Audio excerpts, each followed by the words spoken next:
Oke, assalamualaikum warahmatullahi wabarakatuh. Kali ini saya akan sedikit ya teman-teman sharing mengenai contoh ruang kerja produksi, tusuk sate dan lain-lain. Ini sebagai gambaran aja ya teman-teman. Nanti untuk realnya ya sesuaikan dengan lahan teman-teman di rumah seperti itu. Yang pertama ini ada kurang lebih lahan 8 atau 9 meter kali 5 meter ya teman-teman ya. Di sini yang pertama yaitu di A, ini huruf yang A ini ya teman-teman ya, yang warna hijau ini. Nah, ini adalah kita lihat di keterangannya, ini adalah tempat potong bambu, teman-teman.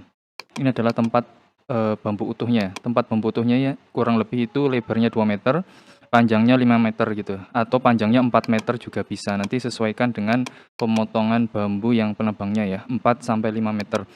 Untuk di sini itu diberi cagak-cagak ya teman-teman, 3 supaya bambunya itu rapi, nggak berantakan keluar seperti itu. Dan di bawahnya juga dikasih alasnya atau dikasih supaya nggak langsung nempel ke tanah ya teman-teman. Terus yang kedua yaitu yang B, potong bambu. Yang B, tempat potong bambunya kalau bisa ya berdampingan dengan tempat bambu utuhnya ya. Di sini tempat potong bambunya kurang lebih di sampingnya tempat bambu utuhnya, supaya nanti ketika memotong itu nggak terlalu jauh ya teman-teman ya. Kalau misalnya di sini ada tempat atau mesin untuk potong bambunya, di sini ada mesin potong bambunya, teman-teman bisa tambahkan alas panjang seperti ini untuk tempat bambunya supaya tidak apa ya, tidak miring atau rawan rawan nabrak pisau dan lain, supaya dorongnya itu mudah. Dan di sini dibutuhkan 2 orang ya, minimal 2 orang untuk potong bambunya karena panjang-panjang. Oke, yang B. Terus yang C ya teman-teman. Yang C kita bisa lihat di sini C ya. Di sini adalah tempat untuk bambu yang sudah dipotong itu, terus nanti dibelah jadi 4 ya. Nanti disesuaikan dengan ukurannya masing-masing. Ada yang 35 cm, 45 cm dan seterusnya. Jangan sampai tercampur ya teman-teman. Di sini ada ruangan bikin raknya itu ya dari bambu itu aja. Dari bambu nanti dibuat rak-rak khusus ya. Dibuat rak-rak khusus supaya rapi, nggak makan tempat. Jadi hasil dari potongan bambu di sini yang tempat B ini nanti dibelah menjadi 3 atau 4, nanti disesuaikan di rak bambunya masing-masing ya. Ada rak belahan bambu, iratan, serutan. Jadi hasil iratan juga nanti di sini juga, atau nanti hasil serutan juga nanti ketika sudah diproses serutan juga nanti ditempatkan di sini teman-teman ya. Terus kita yang ke D. Yang D ini mesin 3-in-1-nya atau mesin serutnya teman-teman bisa kasih di sini. Di sini ada pintu ya teman-teman ya, supaya nanti hasil limbahnya langsung bisa dibuang di tempat limbahnya yang E ini ya. Tempat limbahnya itu yang E adalah untuk ya limbah-limbah ruas-ruas, kalau bisa di sini dikasih cagak atau apa supaya terkumpul rapi ya, limbah-limbahnya seperti ya limbah ruas-ruas bambunya atau limbah serutan atau limbah sortir hasil iratan yang terlalu tipis nanti dibuang ke sini dekat dengan pintu supaya nggak terlalu jauh. Terus yang F ya teman-teman. F ini di sini ada peruncing teman-teman. Jadi ditempatkan kalau bisa di pojok mepet tembok ya. Di pojok mepet tembok. Yang penting mepet tembok di sini. Terus di sini ada H ya, di samping F ini ada H. Nah, di sini dikasih namanya blower atau exhaust namanya teman-teman ya. Namanya exhaust, di belakangnya peruncing exhaust itu seperti apa? Exhaust ini seperti ini teman-teman. Ini paling harganya cuma 200 ribuan, pilih yang kecil aja. Supaya apa? Supaya karena kalau peruncing kan debunya banyak. Supaya debunya itu nggak bertebangan di ruangannya, langsung kesedot sama blower atau exhaust itu sendiri ya teman-teman. Terus yang G ini polesnya ya. Kalau bisa antara peruncing dan poles ini jaraknya jauh ya teman-teman, karena di sini kan untuk polesnya kan untuk menghaluskan ya, supaya debunya juga hilang supaya halus. Kalau berdekatan nanti debu dari peruncingnya itu bisa masuk ke sini nggak halus-halus teman. Kalau bisa yang agak jauh antara poles sama peruncingnya ya teman-teman. Oke, yang I di sampingnya ini juga ada exhaust juga sama teman-teman ya. Exhaust untuk mesin polesnya sama. Kalau misalkan polesnya juga kan debunya nanti berterbangan banyak. Kalau bisa dipasang ya sebisa mungkin dipasang namanya exhaust ini supaya untuk menarik debu-debu dari mesin polesnya teman-teman. Terus ini sudah, terus yang J.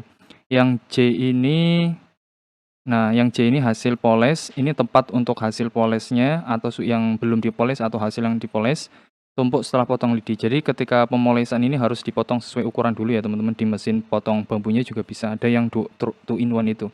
ya. Jadi dipotong sesuai ukuran 15, 20, 25, 30 dan seterusnya. Ditumpuk di sini masih terikat, nanti baru dimasukkan mesin polesnya. Hasil untuk yang sudah dipoles juga ditempatkan di sini, nanti bisa ditempatkan di keranjang. Itu biasanya keranjang-keranjang buah itu teman-teman, yang bekas kan murah-murah. Atau langsung di karung juga bisa, nanti baru dipindahkan ke yang K ini.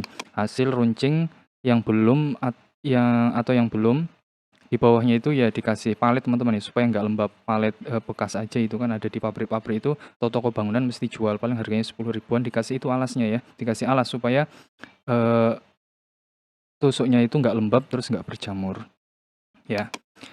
Terus yang L ini, di sini ada L ya teman-teman. Di sini untuk kita siapkan rak-rak untuk spare part seperti pisau, seperti roll dan lain-lain. Di sini ada untuk tempat untuk spare partnya. Terus yang M ini di tengah-tengah ada kipas ya, supaya sirkulasi udaranya itu nggak lembab. Yang paling bagus itu yang kipas seperti ini teman-teman, yang kipas atas seperti ini loh. Kalau yang kipas seperti ini kurang kenceng ya. Kalau kipas yang baling seperti ini dia rata gitu ya. Anginnya itu rata dan besar ya. Kalau mau yang kalau bisa yang besar ya teman-teman. Kalau misalkan yang agak premium yang ini, kurang lebih ini harganya 200 ribuan, tapi kalau yang murah-murah pakai yang seperti ini teman-teman. Ini paling harganya cuma 100 ribuan, pilih yang balingnya yang paling besar. Kalau bisa ya pasang 1 atau 2 juga cukup, supaya udara di ruangannya itu tetap kering ya, nggak lembab, supaya nanti hasil iratan atau hasil serutan yang belum kering itu nggak berjamur ya. Rak-rak ini diperlukan supaya nanti hasil iratan itu kalau masih belum basah atau masih belum kering, itu numpuknya jangan terlalu banyak ya, disaf-saf ya teman-teman. Disaf-saf kalau bisa setelah diserut, ini ada ruangan atau ada tempat untuk menjemurnya ya teman-teman. Ada ruangan untuk menjemurnya ya.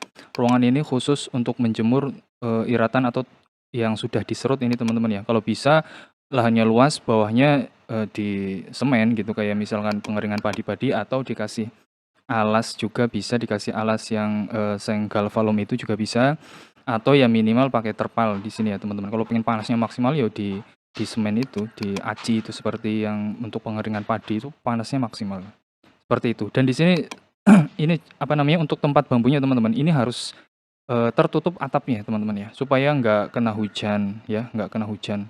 Kalau kena hujan nanti airnya juga, kadar airnya terlalu banyak lagi ya.